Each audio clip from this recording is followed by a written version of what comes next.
Hello అందరికీ good morning. ఈరోజు room cleaning day. ఈ రోజుకి కరెక్ట్గా 15 డేస్ అవుతుంది నేను హైదరాబాద్ వచ్చి. సో వర్క్ పర్పస్ కోసమే వచ్చాను. సో రూమ్ ఇంత మెస్సీగా ఉందని అనుకోవద్దు. నేను లాస్ట్ 1 వీక్గా షూట్స్లో ఉన్నాను. సో రూమ్ని ఇలానే వదిలేసి వెళ్ళిపోయాను అనమాట. ఈరోజు కొంచెం ఖాళీగా ఉంది కాబట్టి రూమ్ని క్లీన్ చేసుకుందామని అనుకున్నా. సో నేను వర్క్ పర్పస్ కోసమే హైదరాబాద్ వచ్చాను.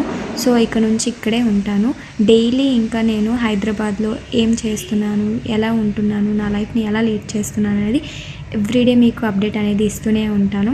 ఇక నుంచి నా యూట్యూబ్ని ఫాలో అయిపోండి. డైలీ రొటీన్ అనేది వస్తూ ఉంటుంది. సో ఫస్ట్ నా బెడ్ని నేను క్లీన్ చేసుకున్నా. తర్వాత నేను షూట్స్కి తీసుకొని వెళ్ళిన అవుట్ఫిట్స్ అన్నీ ఉన్నాయి, వాష్ చేయాలి అవన్నిటిని. తర్వాత నా మేకప్ ఇవన్నీ అక్కడే పెట్టేసాను, అవన్నీ క్లీన్ చేసుకున్నాను. ఆ తర్వాత నేను వేసుకునే స్లీపర్స్ ఇవన్నీ ఉన్నాయి, అవన్నీ క్లీన్ చేసుకొని మొత్తం ఇంకా రూము అనేది క్లీన్ చేశాను. నా దగ్గర చీపురు లేదు. సో చీపురు అనేది జెప్టో నుంచి ఆర్డర్ చేసుకున్నా. జస్ట్ 16 రూపీస్కి వచ్చింది నాకు చీపురు అనేది. సో మీకు లింక్ కావాలంటే అడగండి, ఇస్తాను. సో ఇంకా రూమ్ మొత్తం క్లీన్ చేసుకున్న తర్వాత నేను ఇంకా రెడీ అయ్యి బ్రేక్ఫాస్ట్ చేశాను. రూమ్ మొత్తం క్లీన్ చేసిన తర్వాతే చేశాను. ఇదిగో చూడండి చీపురు. సో మొత్తం క్లీన్ అయిన తర్వాత కూడా ఎలా ఉందో చూపిస్తా రూమ్ అనేది. సో ఇదిగో ఇలా ఉంది రూము. రూమ్ అనేది క్లీన్గా ఉంటే చాలా పీస్ఫుల్గా ఉంటుంది. ఓకే మరి బాయ్.